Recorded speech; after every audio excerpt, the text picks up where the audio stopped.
মাদারীপুরের হাট বাজারগুলোতে দেশি মাছের সরবরাহ কমেছে। নদ নদী ও সাগরের মাছের সরবরাহ থাকলেও বেড়েছে দাম। শহরের পুরান বাজার পাইকারি মাছের আড়তে আছেন রিপোর্টার সঞ্জয় কর্মকার অভিজিৎ। বিস্তারিত জানতে চলেছে তার কাছে। সঞ্জয়, যদি এক সপ্তাহ এবং 15 দিনের পরিসংখ্যান বলা হয় তাহলে কিন্তু মাদারীপুরের যে পাইকারি হাট বাজার এবং পাশাপাশি যে পাইকারি মাছের আড়ত রয়েছে সেখানে কিন্তু দেশীয় যে মাছ সেটির কিন্তু ব্যাপক সংকট দেখা দিয়েছে।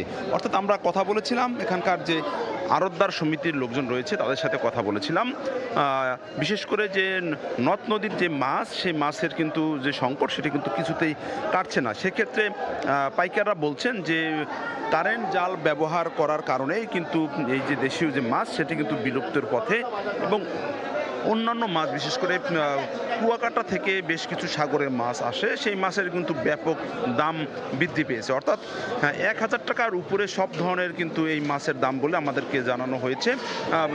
এছাড়া যে আমরা দেখেছি যে চাঁদপুর থেকে চাঁদপুরের যে মেঘনা নদী রয়েছে সেই মেঘনা নদী থেকেও কিন্তু বেশ কিছু ইলিশ মাছও সরবরাহ করা হয় এই পাইকারি মাছের আড়তে। সেখানে কিন্তু প্রকার ভেদে অর্থাৎ 1500 থেকে 3000 টাকা পর্যন্ত কিন্তু এই ইলিশ মাছ বিক্রি হচ্ছে।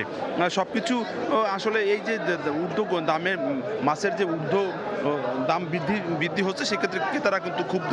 তারা বলছেন যে প্রশাসন যদি একটু নজরদারি করে তাহলে কিন্তু যে মাছের যে দাম সেটি কিন্তু কমার সম্ভাবনা রয়েছে বলে ক্রেতারা বলছেন এবং নিয়মিত বাজার মনিটরিং করার যদি যায় তাহলে কিন্তু ক্রেতারা খুব অল্প দামে মাছ কিনতে পারবেন বলে আমাদেরকে বলা হচ্ছে। তো এই ছিল আমার কাছে মাদারীপুরের যে পাইকারি হাট বাজারে যে মাছের আড়তে যে মাছের দেশীয় মাছের সংকট সেখান থেকে সবশেষ। সরাসরি যুক্ত ছিলাম মাদারীপুর থেকে।